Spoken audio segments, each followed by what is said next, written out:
So ayun guys, habang papakit ako ng hagdan, may narinig ako na nagsalita sa taas ng terrace.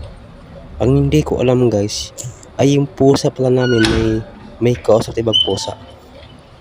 Kaya dandan akong pinuntahan guys sa taas ng terrace at alamin kung anong meron sa taas ng terrace namin. Pero bago ang lahat guys, shout out muna kay Nelo Calado at kay Maki Ristar.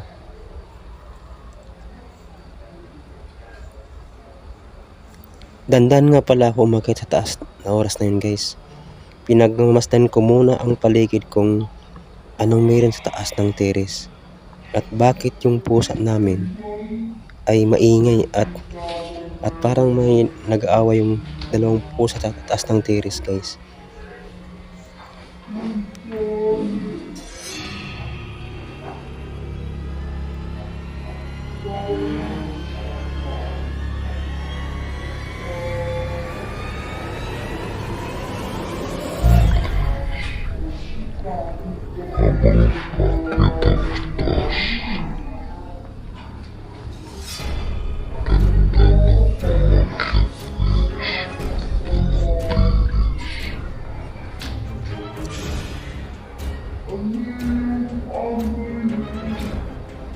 Yun guys, parang may narinig kasi ako na naglakad sa taas ng terrace namin. Hindi ko muna pinansin guys dahil maingay sa baba namin. Kasi may nagkwentuhan, may nag-inuman, at saka may nag-video kay.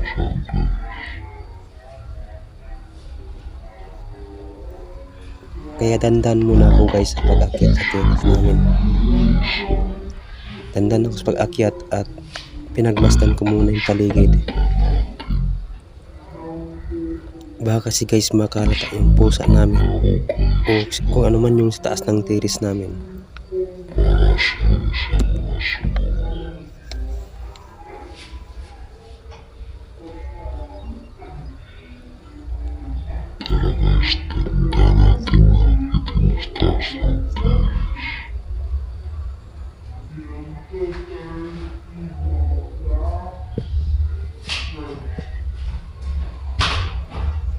Minabuti ko muna silipin sa taas ng hagdan guys, baka pusa lang yun.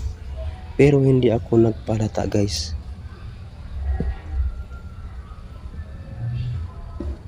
Inikot-ikot ko muna yung cellphone ko o yung camera.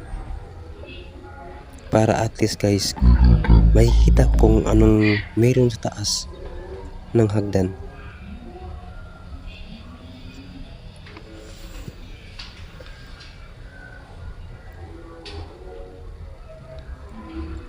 Bawat hakbang ko ay maingat ako para hindi malata kung sino man o ano man yung nasa taas ng terrace namin.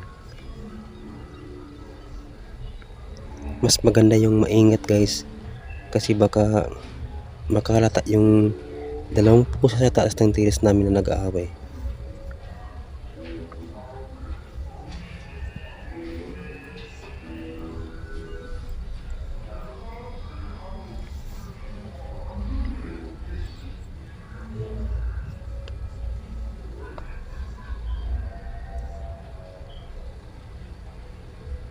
Mas maigi na alamin kung ano talaga, kung anong meron sa taas ng terrace namin.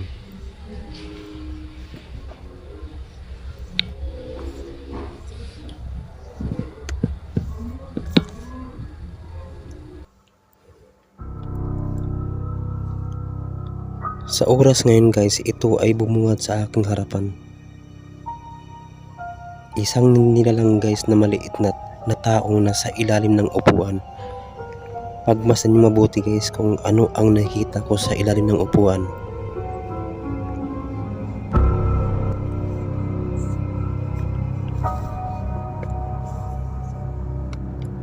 Titigan niyo mabuti guys kung ano ang nakita ko. Baka hindi kayo maniwala kung ano ang nakita ko.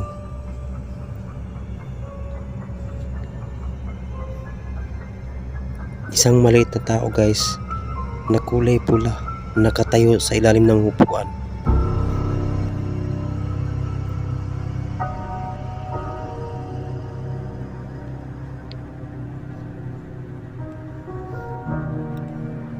Hindi talaga ako makapaniwala sa nakikita ko. Kung anong klaseng nilalang ba yun, yung nasa ilalim ng upuan. Medyo dumistensya muna ako. Baka ano pang mangyari sa akin. Dahan-dahan lang guys akong tumitingin sa kanya.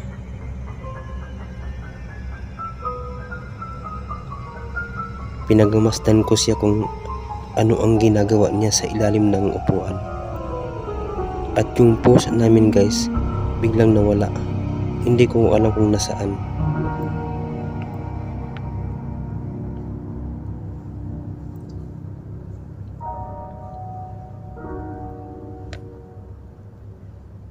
Nakatutok lang yung camera ko guys sa nilalang na yun. Tingnan kong mabuti kung ano ang ginagawa niya.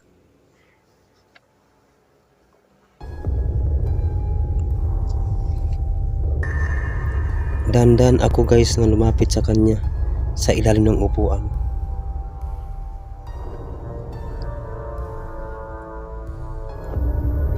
Pinakiramdaman ko muna guys sa paligid pagka mayroon siyang kasama. Sinilip ko guys sa ilalim ng upuan kung nasaan siya at kung sino ang nilalang na yun.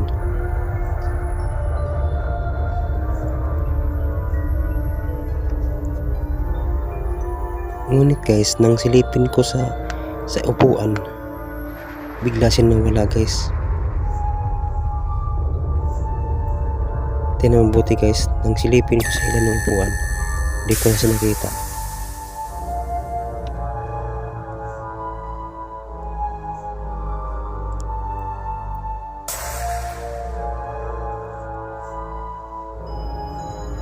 Hinanap ko guys, baka nagtatago lang sa ilalim ng upuan, pero hindi ko talaga siya makita guys.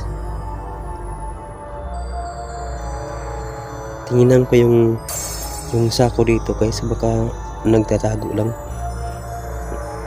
pero wala talaga nakita guys kahit anino. Hindi ko alam guys kung saan pumunta, at yung pusa na nag-aaway kanina hindi ko nakita. Hindi ko na tinapos ang video na ito guys, bumaba na agad ako.